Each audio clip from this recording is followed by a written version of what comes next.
Hello मेरे प्यारे बच्चों, मैं अभिषेक यादव एक्सीड एकेडमी से। बच्चों, पिछली क्लास में हम लोगों ने स्टार्ट किया था class 10th biology life process जैव प्रक्रम। अच्छा, हमने आपको एक बात बताई थी कि ये जो चैप्टर है क्लास 10th बायो में सबसे बड़ा चैप्टर है और हमने कहा था सबसे मेन चैप्टर भी यही है, सबसे ज्यादा क्वेश्चन भी यहीं से आते हैं। हमने पिछली क्लास में पढ़ा था, पिछली क्लास में पढ़ना स्टार्ट किया था बच्चों फोटोसिंथेसिस, प्रकाश संश्लेषण। फिर उसके स्टेप पढ़े थे कि प्लांट फूड कैसे बनाते हैं। फिर हमने ये देखा था कि फोटोसिंथेसिस के लिए क्या क्या चीजें जरूरी होती है। तो हमने पिछली क्लास में पढ़ा था कि फोटोसिंथेसिस के लिए 4 चीजें जरूरी थी। हमने पढ़ा था CO2 जरूरी होती है, हमने पढ़ा था सनलाइट जरूरी होती है, हमने पढ़ा था क्लोरोफिल जरूरी होता है। क्या जरूरी होता है? क्लोरोफिल जरूरी होता है। और चौथी चीज हमने पढ़ा था कि क्या जरूरी होता है? वाटर। हमने फिर कहा था कि आपसे एग्जाम में ये क्वेश्चन पूछा जाता है कि एक्सपेरिमेंट के द्वारा सिद्ध कीजिए, उसको प्रूफ कीजिए कि ये जरूरी क्यों है, कैसे है सनलाइट फोटोसिंथेसिस के लिए। तो पिछली क्लास में सनलाइट वाला एक्सपेरिमेंट हमने पढ़ा था कि कैसे प्रूफ करेंगे एक्सपेरिमेंट के द्वारा कि सनलाइट फोटोसिंथेसिस के लिए क्या है, जरूरी है। आज की क्लास में हम लोगों को पढ़ना किसके बारे में बच्चों? स्टार्ट कहां से करना है? CO2 के बारे में। अब बात करते हैं CO2 के एक्सपेरिमेंट के लिए। हमको एक्सपेरिमेंट के द्वारा प्रूफ करना है कि CO2 जो कार्बन डाइऑक्साइड है ये फोटोसिंथेसिस के लिए जरूरी है। अब हम काम क्या करते हैं बच्चों? सबसे पहला काम इसमें हम ये करते हैं, एक पॉटेड प्लांट लेते हैं, एक गमले में लगा हुआ पौधा लेते हैं। अब ये जो पॉटेड प्लांट है, अब ये जो गमले में लगा हुआ पौधा है बच्चों, अब इसको सबसे पहले हम डार्क रूम में रखते हैं। किसमें रखते हैं? डार्क रूम में रखते हैं, अंधेरे कमरे में रखते हैं। तो पहला काम हमने क्या किया बच्चों? एक पॉटेड प्लांट लिया, एक गमले में लगा हुआ पौधा लिया। अब इस पॉटेड प्लांट को हम डार्क रूम में रखते हैं, अंधेरे कमरे में रखते हैं। अब डार्क रूम में अंधेरे कमरे में क्यों रखते हैं बच्चों? अच्छा, डार्क रूम में इसलिए रखते हैं ताकि इसकी लीफ में जो पहले से ग्लूकोज हो वो सब खत्म हो जाए। जब अंधेरे कमरे में रहेगा तो लाइट मिलेगी नहीं, लाइट नहीं मिलेगी तो फोटोसिंथेसिस नहीं कर पाएगा, यानी अपना खाना नहीं बना पाएगा, फूड नहीं बना पाएगा। तो जो नहीं बना पाएगा 2-3 दिन, तो जो इसके लीफ में रहेगा वो यूज करेगा। तो डार्क रूम में कितने दिन के लिए रखते हैं? 2 से 3 दिन के लिए। अब 2 से 3 दिन जब अंधेरे कमरे में रख देते हैं तो फिर इसके बाद काम क्या करते हैं बच्चों? इसकी ये जो लीफ है ना, इस लीफ को, इसकी लीफ जो है, इस लीफ को हम एक ऐसे बीकर में बंद करते हैं बच्चों जिसमें पोटेशियम हाइड्रोक्साइड भरा रहता है। इस लीफ के आधे पार्ट को, लीफ का जो आधा हिस्सा है, इसको हम एक ऐसे बीकर के अंदर भर देते हैं जिसमें पोटेशियम हाइड्रोक्साइड भरा रहता है। इस बीकर में क्या भरा रहता है बच्चों? Potassium hydroxide, KOH। अब पोटेशियम हाइड्रोक्साइड का काम क्या होता है? ये जितना लीफ का हिस्सा यहां से यहां तक, ये जितना लीफ का हिस्सा अंदर है ना, इसके CO2 को एब्जॉर्ब कर लेता है। ये काम क्या कर लेता है? CO2 को क्या कर लेता है? एब्जॉर्ब कर लेता है, CO2 को अवशोषित कर लेता है। कार्बन डाइऑक्साइड को क्या कर लेगा? अवशोषित। अच्छा, जब इसने CO2 को अवशोषित कर लिया, एब्जॉर्ब कर लिया, तो होगा क्या बच्चों? इस आधे वाले पार्ट में जो बीकर के अंदर बंद है, इसकी CO2 को इसने ले लिया, KOH ने। तो इसका मतलब लीफ के आधे हिस्से में CO2 नहीं है और जो बाहर वाला हिस्सा है उसमें CO2 है। इतनी बातें हो गई। तो 3 काम किए। पहला काम क्या? एक पॉटेड प्लांट लिया, उसको अंधेरे कमरे में रखा। दूसरा काम क्या किया?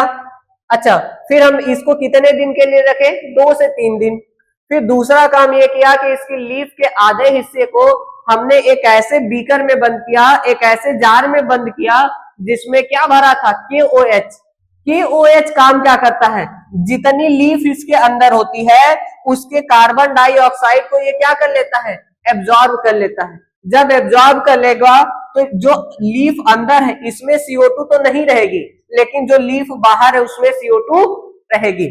तो फिर तीसरा काम क्या करते हैं बच्चों?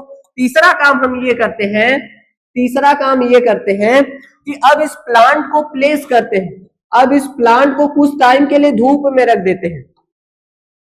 इस प्लांट को कहां पे रख देते हैं? कुछ टाइम के लिए धूप में रख देते हैं, सनलाइट में रखते हैं। अच्छा, जब सनलाइट में रख देते हैं ना, तो फिर इसके बाद ये जो लीफ है इसको एथाइल अल्कोहल में बॉयल करते हैं।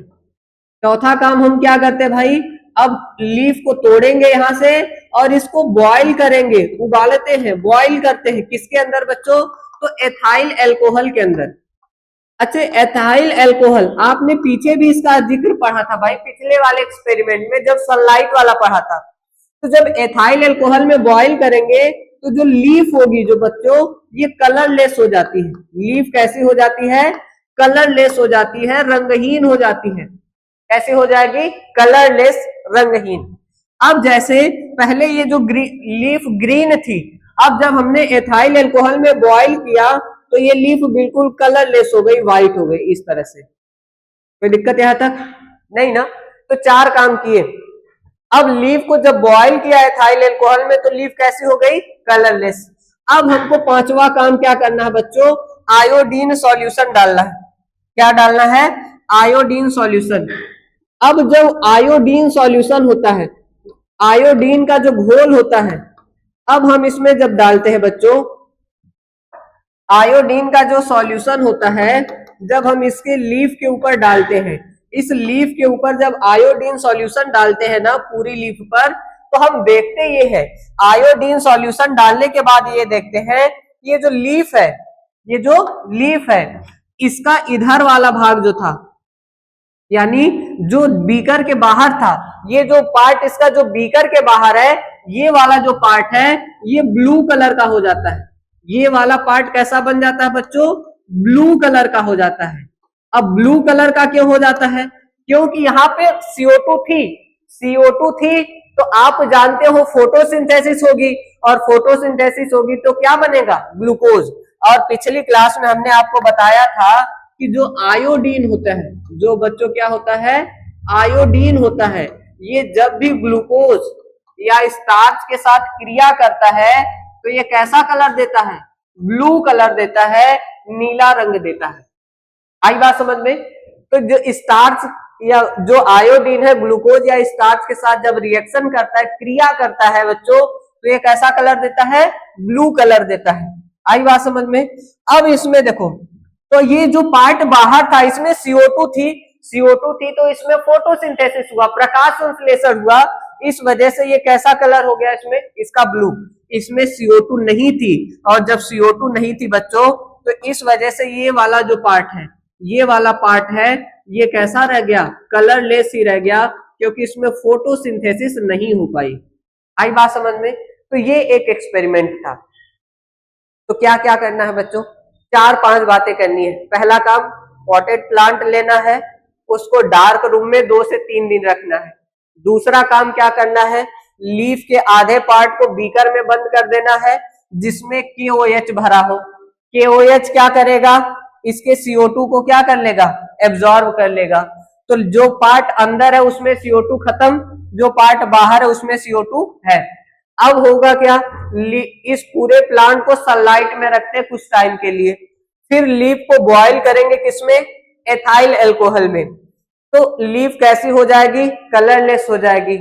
फिर हमको क्या करना है बच्चों? आयोडीन सॉल्यूशन को लीफ पे डालते हैं, तो जो पार्ट बाहर होता है वो ब्लू कलर का रह जाता है, और जो पार्ट अंदर था वो कलरलेस ही रह जाता है। ब्लू कलर का इसलिए हो जाता है क्योंकि उसमें CO2 प्रेजेंट थी, तो फोटोसिंथेसिस हुआ और क्या बना? ग्लूकोज। और ग्लूकोज से आयोडीन क्रिया करके कैसा कलर देता है? ब्लू कलर देता है, नीला रंग देता है। आई बात समझ में बच्चों? अब हमको पढ़ना क्या है बच्चों? स्टेप ऑफ न्यूट्रिशन के बारे में। इसके बारे में पढ़ना है, स्टेप ऑफ न्यूट्रिशन, पोषण के चरण।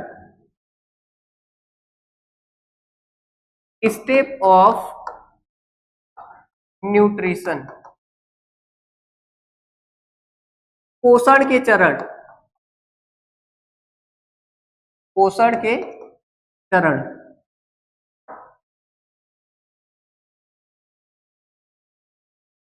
ठीक है, अच्छा बात करें बच्चों, तो न्यूट्रिशन के टोटल 5 स्टेप होते हैं। न्यूट्रिशन के टोटल कितने स्टेप होते हैं? तो न्यूट्रिशन के टोटल 5 स्टेप होते हैं बच्चों। अब 5 स्टेप कौन कौन से होते हैं? पहला स्टेप होता है इंगेशन। क्या होता है? इंगेशन, अंतर्ग्रहण। दूसरा स्टेप होता है बच्चों डाइजेशन। दूसरा स्टेप क्या होता है? डाइजेशन, पाचन। और जो तीसरा स्टेप होता है बच्चों वो होता है एब्जॉर्प्शन। क्या होता है? एब्जॉर्प्शन होता है, अवशोषण होता है। और जो चौथा स्टेप होता है वो होता है एसिमिलेशन। क्या होता है? एसिमिलेशन होता है, स्वांगीकरण होता है। और जो पांचवा स्टेप होता है बच्चों उसको हम कहते हैं ईगेशन। क्या कहते हैं? ईगेशन कहते हैं, वही छेपड़ कहते हैं। क्या कहते हैं? वही छेपड़। अब इन पांचों स्टेप के बारे में पढ़ना है। अब जैसे बात करें बच्चों, पहले स्टेप की बात करें इंगेशन की। किसकी बात करें? इंगेशन की बात करें। अंतर्ग्रहण की। किसकी बात करें? अंतर्ग्रहण। अब इंगेशन में हम काम क्या करते हैं? अच्छा, सबसे पहले हम काम क्या करते हैं बच्चों? जो फूड होता है उसको हम हाथ से अपनी बॉडी के कहां ले जाते हैं? अंदर। तो फूड इंटेक करना, the process of intake of food. क्या बच्चों? Process of intake of food, यानी फूड को क्या करना? अपनी बॉडी के अंदर ले जाना। इनटेक ऑफ फूड यानी फूड को अपनी बॉडी के अंदर ले जाने की जो प्रोसेस होती है वही क्या कहलाती है? इंगेशन कहलाती है, अंतर्ग्रहण कहलाती है। पहला स्टेप कंप्लीट। अब होता क्या है? जब हम फूड को अपनी बॉडी के अंदर ले जाते हैं तो क्या होता है बच्चों? डाइजेशन। तो दूसरा स्टेप हम लोगों को क्या पढ़ना है बच्चों? डाइजेशन के बारे में। किसके बारे में? डाइजेशन। अब डाइजेशन में हम काम क्या करते हैं? डाइजेशन में हम 2 ही 3 काम करते हैं बच्चों। अब जो फूड के बड़े पार्टिकल्स होते हैं, फूड के कैसे पार्टिकल?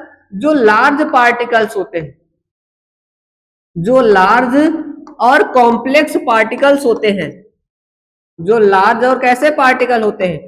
कॉम्प्लेक्स पार्टिकल होते हैं। इनको किसमें कन्वर्ट किया जाता है? इसको किसमें ब्रेक किया जाता है?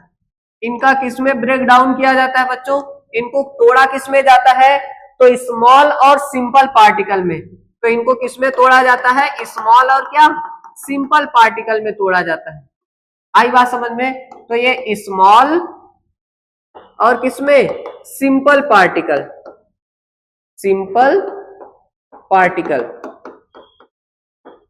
ऑफ फूड, यानी भोजन के बड़े और जो जटिल कण होते हैं, फूड के जो बड़े और कॉम्प्लेक्स पार्टिकल होते हैं उनको स्मॉल और सिंपल पार्टिकल में छोटे और सरल रूप में तोड़ने की जो प्रक्रिया होती है, तोड़ने की जो प्रोसेस होती है, वही प्रोसेस क्या कहलाती है? डाइजेशन। अच्छा, आप एक बात कहते हो, सभी लोग अक्सर यही कहते हैं कि हम फूड भोजन हम जब लेते हैं तो खाने के बाद यानी फूड लेने के बाद जब डाइजेशन होता है तो एनर्जी मिलती है। लेकिन सच बात यह है बच्चों कि फूड के डाइजेशन जब होता है तो हमको एनर्जी नहीं मिलती है। जो फूड का डाइजेशन होता है तो हमको एनर्जी नहीं मिलती है। तो आखिर मिलता क्या है?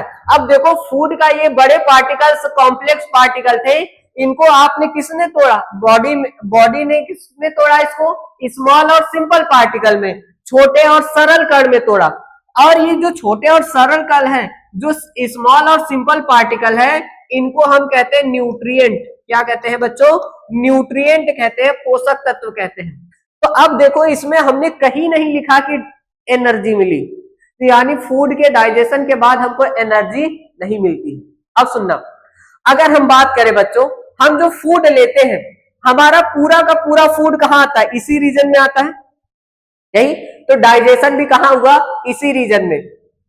अब लेकिन फूड की, अब जैसे कुछ टाइम फूड आप नहीं लो, आपके हाथ पैर दर्द करने लगते हैं। कई दिन तक फूड ना लो, आपके हाथ पैर क्या करने लगते हैं? दर्द करने लगते हैं, कमजोरी महसूस होने लगती है। अगर बहुत ज्यादा हुआ तो सर दर्द भी करने लगता है। तो आखिर इससे फूड का क्या कनेक्शन है? इनसे भोजन का, इन अंगों का हमारे भोजन से क्या कनेक्शन है? अब होता यह है कि अब डाइजेशन जब इस रीजन में हुआ है तो जितने न्यूट्रिएंट है वो भी सब कहाँ है? इसी रीजन में। हमारी ये जो इंटेस्टाइन है, आंत है, इसी रीजन में है। अब इन न्यूट्रिएंट को काम क्या किया जाता है? तीसरा काम होता है बच्चों एब्जॉर्प्शन वाला। तीसरा काम क्या होता है? एब्जॉर्प्शन वाला होता है, अवशोषण का। तीसरा काम होता है एब्जॉर्प्शन का, अवशोषण का। ये तीसरा काम है। एब्जॉर्प्शन में काम क्या किया जाएगा कि अब ये जो न्यूट्रिएंट है बच्चों, ये जो न्यूट्रिएंट है इनको भेजा जाता है ब्लड में। कहां भेजा जाता है?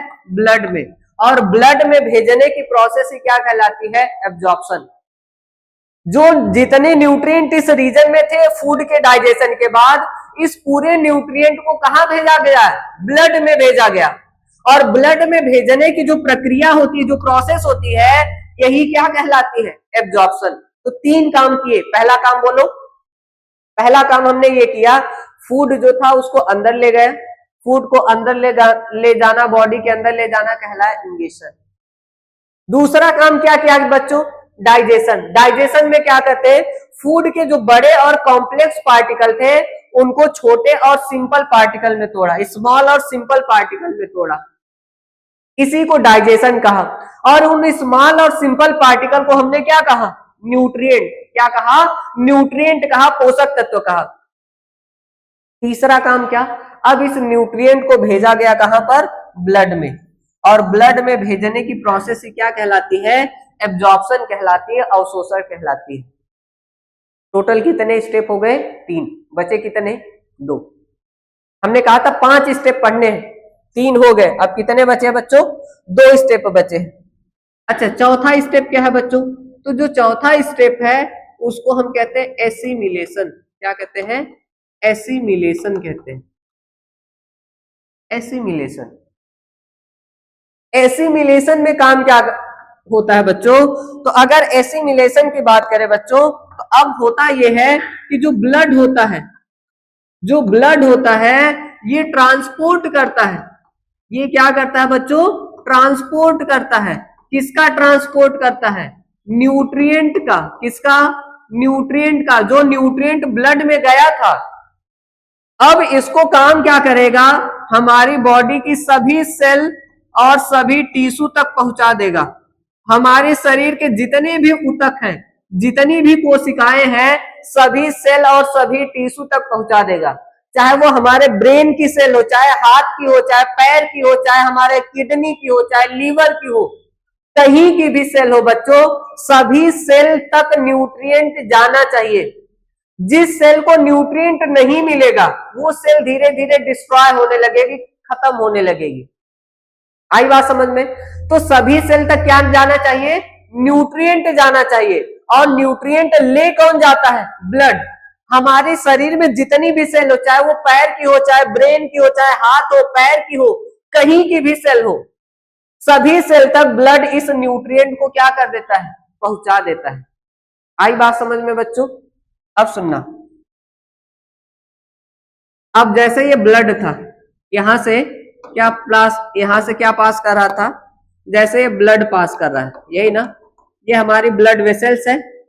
और इस ब्लड वेसल्स के अंदर, इसमें ये न्यूट्रिएंट है। इसके अंदर ये क्या है बच्चों? न्यूट्रिएंट है। ये क्या है? न्यूट्रिएंट है, पोषक तत्व है। अब होता यह है कि ये जो न्यूट्रिएंट है, अब ये न्यूट्रिएंट यहां से चल के कहां आ गए? सेल के अंदर आ गए। कहां आ जाते हैं बच्चों? सेल में आ जाते हैं। आई बात समझ में? तो ब्लड के द्वारा न्यूट्रिएंट का सेल या टिश्यू तक ट्रांसपोर्ट करने की जो प्रोसेस होती है वही क्या कहलाती है? एसिमिलेशन। अब चौथा पार्ट है बच्चों। चौथा पार्ट क्या है? ईगेशन। पांचवा पार्ट क्या है? ईगेशन, बहिक्षेपण। क्या कहते हैं? बहिक्षेपण। एसिमिलेशन को हिंदी में कहते हैं बच्चों स्वांगीकरण। कहते हैं स्वांगीकरण। इसको कहते हैं बहिक्षेपण। ठीक है। ईगेशन की बात करते हैं बच्चों। अच्छा, हम जो भी खाना खाते हैं, जो भी फूड लेते हैं, क्या उसका पूरा डाइजेशन हो जाता है? 100% डाइजेशन होता है क्या? नहीं ना। कुछ चीजें ऐसी भी होती है जिनका डाइजेशन नहीं होता है। तो हम क्या कहते हैं? जो अनडाइजेस्टेड, जो क्या है बच्चों? अनडाइजेस्टेड, जो अनडाइजेस्टेड पार्टिकल है, जो ऐसे कर जिनका क्या हुआ, भोजन, जिनका पाचन नहीं हुआ, जिनका पाचन नहीं हुआ। तो जो अनडाइजेस्टेड पार्टिकल है, जो अनडाइजेस्टेड फूड बचा रह गया, अब उसको हम कहते क्या है, तो बच्चों उसको कहते हैं फीकल मैटर। उसको क्या कहते हैं, फीकल मैटर कहते हैं।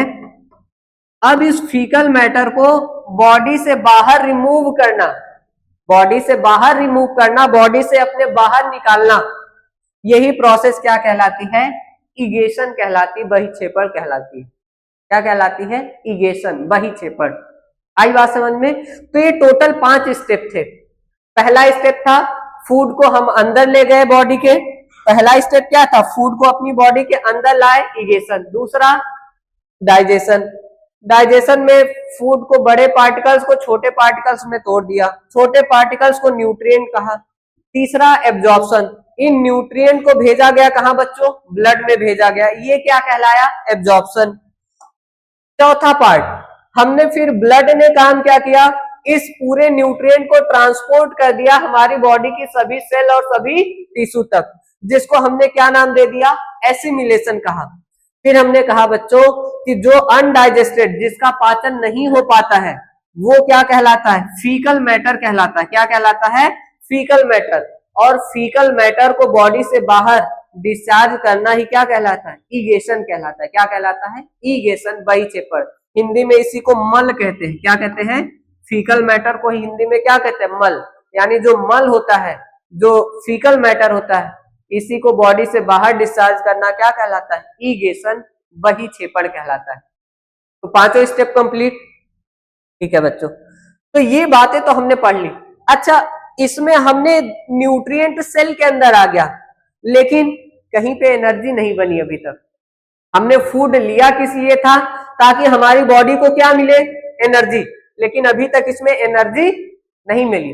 अब एनर्जी बनाने के लिए होता क्या बच्चों, अच्छा हम सांस लेते हैं तो कौन सी गैस लेते हैं बच्चों, ऑक्सीजन। अब ऑक्सीजन जितनी भी हम लेते हैं ये लंग्स में आती है। कहां पे आती है, ये जो लंग्स वाला रीजन है, इस लंग्स वाले रीजन में कौन आती है, ऑक्सीजन। अब यहां से अच्छा, अगर ऑक्सीजन लेवल कम होने लगता है तो इंसान बेहोश होने लगता है, तो इसका हमारे ब्रेन से क्या कनेक्शन। बहुत ज्यादा ऑक्सीजन लेवल कम हो जाए तो इंसान कोमा में चला जाए, क्योंकि ब्रेन की सेल डेड होने लगेंगी और इंसान क्या चला हो जाएगा, कोमा में चला जाएगा। तो फिर ऑक्सीजन का हमारे ब्रेन से क्या कनेक्शन है। अब हम देखते हैं बच्चों, तो ये जो ऑक्सीजन हमारे लंग्स में आई थी, इस वाले रीजन में आई थी, अब ये ऑक्सीजन यहां से निकल के जाती है ब्लड में। कहां जाती है, ब्लड में जाती है। ध्यान से सुनना, होता यह है हमारे जो लंग्स होते हैं बच्चों, हमारे जो लंग्स होते हैं, अगर लंग्स की बात करें बच्चों, हमारा जो लंग्स होता है,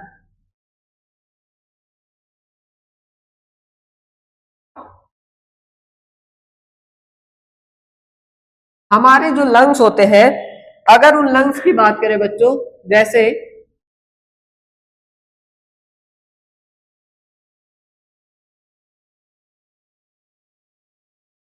ठीक है, अब ये जो लंग्स है, इन लंग्स के अंदर भरी क्या है बच्चों, ऑक्सीजन है। इन लंग्स के अंदर क्या है, ऑक्सीजन है। हमने सांस लिया, ये ऑक्सीजन इन लंग्स में भरी है। अब यहां से जो ऑक्सीजन होती है बच्चों, अब यहां से ये जो ऑक्सीजन है, ये निकल करके आती है ब्लड में। ये ऑक्सीजन निकल करके कहां आती है, ब्लड में आती है। अब ये कोई ब्लड वेसल्स है, ये कोई क्या है, ब्लड वेसल्स है, रुधिर वाहिनी जिसके अंदर ब्लड बह रहा है। अब होगा क्या बच्चों कि यहां से जो ऑक्सीजन है, ये ऑक्सीजन निकल के आ गई ब्लड में। किसमें आ गई, ब्लड में आ गई। अब ब्लड काम क्या करेगा, इसको भी सेल तक पहुंचा देगा। ब्लड काम क्या करेगा, इसको भी सेल तक क्या करेगा, पहुंचा देगा। और आपने देखा था कि सेल में पहले से ही न्यूट्रिएंट थे। सेल के अंदर क्या हुआ था, न्यूट्रिएंट। अब यहाँ पे जब इसको ब्लड पहुंचाएगा तो ऑक्सीजन जब आ जाएगी सेल के अंदर, तो ये न्यूट्रिएंट और ऑक्सीजन जब ये आपस में मिलते हैं बच्चों, तो यहाँ पर बनती है एनर्जी। क्या बनती है, एनर्जी बनती, ऊर्जा बनती है एटीपी के रूप में। किसके रूप में बनती है, एटीपी के रूप में बनती है। और अच्छा, आप कहते क्या हो कि हम ऑक्सीजन लेते हैं और कार्बन डाइऑक्साइड निकालते हैं। तो ऑक्सीजन तो हमने लिया, लंग्स में आई, लंग्स में से ऑक्सीजन ब्लड में आई और ब्लड ने इसको पहुंचा दिया कहां तक? सभी सेल तक पहुंचा दिया। जब सभी सेल तक पहुंचा दिया तो अब सेल के अंदर न्यूट्रिएंट थे, ऑक्सीजन उनसे जुड़ी तो क्या बना? एनर्जी। आई बात समझ में? अब जाके यहां पर ये एनर्जी बनी है और साथ ही साथ एक चीज और बनती है, CO2 बनती है। क्या बनती है? CO2 बनती है, कार्बन डाइऑक्साइड बनती है। अब ये जो CO2 है, यही ये हमारे लिए क्या है? हार्मफुल है, हानिकारक है, हमारे काम की नहीं है। तो हम ये CO2 को फिर क्या कर दिया जाता है? इसको बाहर रिलीज कर दिया जाता है। आई बात समझ में? तो यहां पे जाके एनर्जी लास्ट में बनती है। और ये जो पूरी प्रोसेस होती है बच्चों, ये जो सेल के अंदर एनर्जी बन रही है, इसी प्रोसेस को हम कहते हैं रिस्पायरेशन कहते हैं, श्वसन कहते हैं। इसी प्रोसेस को हम क्या कहते हैं? रिस्पायरेशन कहते हैं, श्वसन। अच्छा, जो बच्चा बायो नहीं जानता है, जो भी इंसान बायो नहीं जानता है, अगर आप उससे रिस्पायरेशन के बारे में पूछोगे कि रिस्पायरेशन या श्वसन किसे कहेंगे, तो वो सिंपल सा यही कहेगा कि ऑक्सीजन को लेना, कार्बन डाइऑक्साइड को निकालना, रिस्पायरेशन। लेकिन उसको हम ब्रीदिंग कहते हैं बच्चों। उसको क्या कहते हैं? ब्रीदिंग कहते हैं, सांस लेना कहते हैं। रिस्पायरेशन क्या होता है? सेल के अंदर ये जो एनर्जी बनाने की जो प्रोसेस है, एनर्जी बनाने की जो प्रक्रिया है, ये कहलाती है रिस्पायरेशन, श्वसन कहलाती है। आई बात समझ में बच्चों? तो टोटल 5 स्टेप पढ़ा। ये जो बातें हैं, हम जब इसका दूसरा टॉपिक पढ़ेंगे रिस्पायरेशन इस चैप्टर का, तो उसमें डिटेल में पढ़ेंगे। अब आगे पढ़ना है बच्चों हम लोगों को क्या? Human digestive system. अच्छा, एक चीज और उससे पहले, न्यूट्रिशन इन अमीबा। क्या पढ़ना बच्चों? Nutrition in amoeba. अमीबा में पोषण, न्यूट्रिशन इन अमीबा, अमीबा में पोषण।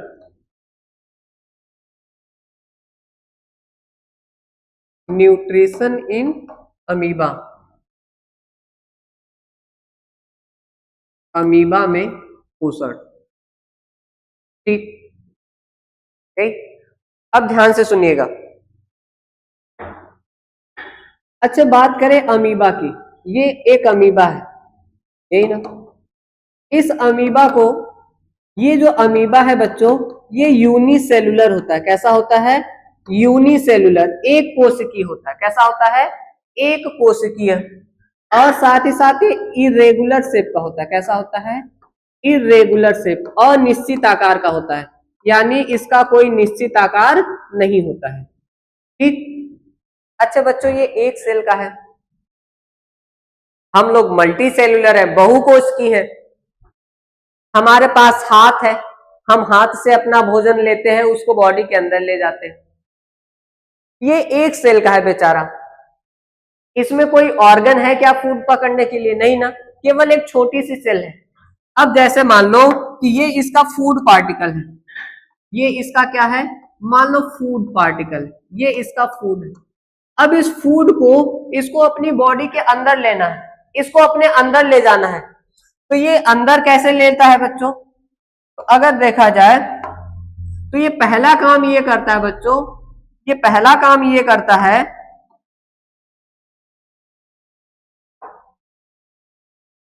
ये पहला काम ये करता है कि अपनी ये जो बाहरी जो मेम्ब्रेन है, इस मेम्ब्रेन को कर्ल कर लेता है। क्या कर लेता है? कर्ल कर लेता है, इस तरह से मोड़ लेता है, इस पूरे स्ट्रक्चर को मोड़ लेता है। और ये जो फूड पार्टिकल है, इसका जो फूड पार्टिकल है, अब ये जो फूड पार्टिकल है, ये कहाँ आ गया? इसके यहाँ बीच में आ गया। ठीक। अब ये जो फूड पार्टिकल है, ये फूड पार्टिकल कहाँ आ गया? इसके ठीक बीच में आ गया। और ये जो स्ट्रक्चर है, ये जो स्ट्रक्चर है, ये जो कर्व्ड स्ट्रक्चर है, इस कर्व्ड स्ट्रक्चर को हम कहते हैं क्या? इस कर्व्ड स्ट्रक्चर को कहते हैं स्यूडोपोडिया। इस कर्व्ड स्ट्रक्चर को क्या कहते हैं बच्चों? स्यूडोपोडिया। कूटपाद कहते हैं, कूटपाद कहते हैं। ठीक है। अब इस स्यूडोपोडिया के द्वारा ये काम क्या करता है? अपने फूड को पकड़ता है और फूड को पकड़ने के बाद उसको अपने अंदर लेता है। स्यूडोपोडिया के द्वारा इसने फूड पकड़ा और उस फूड को इसने क्या किया, अंदर लिया। जब ये फूड को अपने अंदर लेता है बच्चों, तब होता ये है, जब ये फूड को अपने अंदर लेता है तब ये होता है बच्चों कि अब जैसे देखो,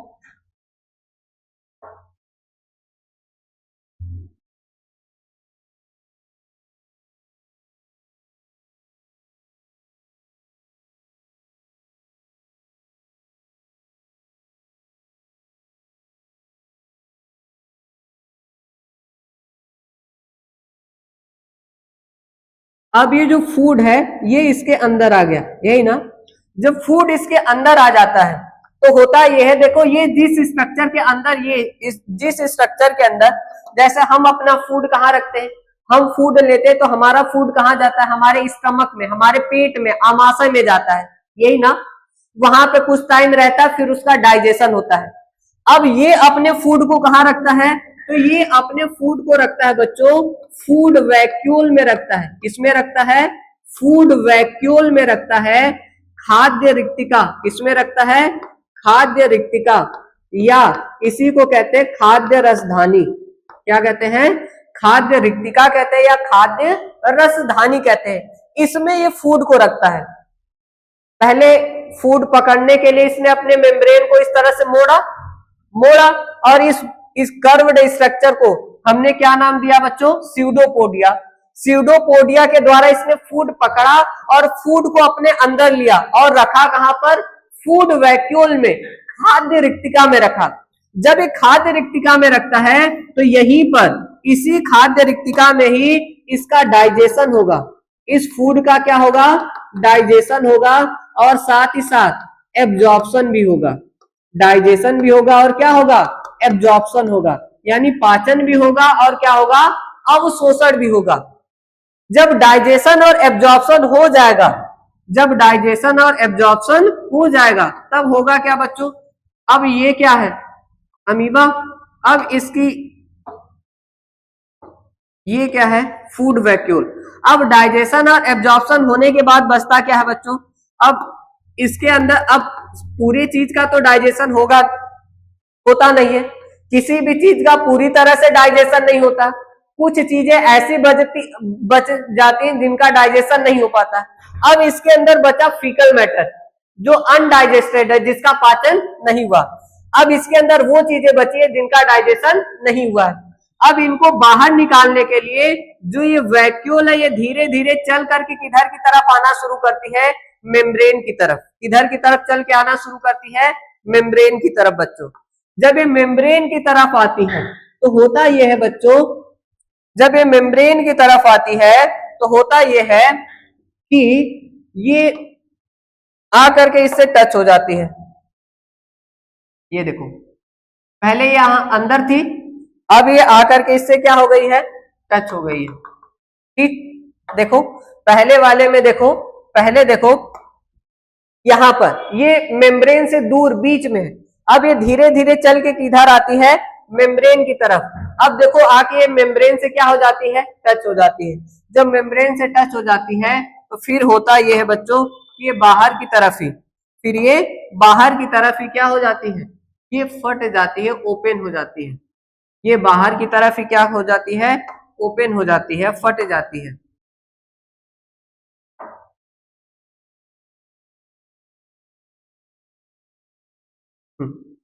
अब ये बाहर की तरफ ओपन हो जाएगी, फट जाएगी, और इसके अंदर जो फीकल मैटर होगा, जो फीकल मैटर होगा वो क्या हो जाएगा, बाहर रिलीज हो जाता है।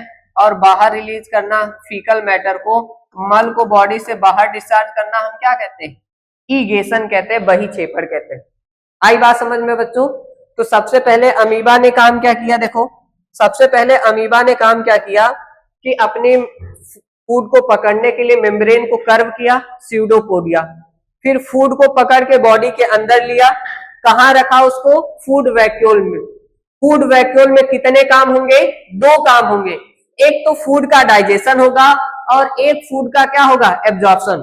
फूड का डाइजेशन और एब्जॉर्प्शन हो गया, दोनों काम हो गया। अब जो चीजें जिनका डाइजेशन नहीं हो पाया वो फूड वैक्यूल में है, अब इसको बॉडी से बाहर निकालने के लिए होगा क्या, अब ये बाहर की तरफ ये चल के आती है फूड वैक्यूल। अब देखो जब ये बाहर की तरफ आती तो यहाँ टच कर जाती है, जब यहाँ टच कर जाती है तो ये होता ये है बच्चों कि अब देखो ये यहाँ पर बाहर की तरफ क्या हो गई है, ये ओपन हो गई है, ये बाहर की तरफ यहाँ देखो क्या हो गई है, ओपन। अब जब ये बाहर की तरफ ओपन हुई है, फट गई है, तो जो चीजें इसके अंदर थी वो क्या हो गई, अब बाहर निकल गई और फिर से अमीबा क्या हो जाता है, नॉर्मल शेप में फिर से अपने पहले के जैसा बन जाता है। आई बात समझ में। तो इस तरह से अमीबा में क्या होता है, न्यूट्रिशन होता है, पोषण होता है। तो ये डायग्राम के साथ आप प्रैक्टिस कर लीजिएगा, क्योंकि क्वेश्चन पूछा जाता है एग्जाम में कि अमीबा में पोषण की जो प्रोसेस है, जो पोषण की क्रियाविधि है, न्यूट्रिशन की जो प्रोसेस है, उसको एक्सप्लेन करने के बारे में पूछा जाता है। आई बात समझ में बच्चों।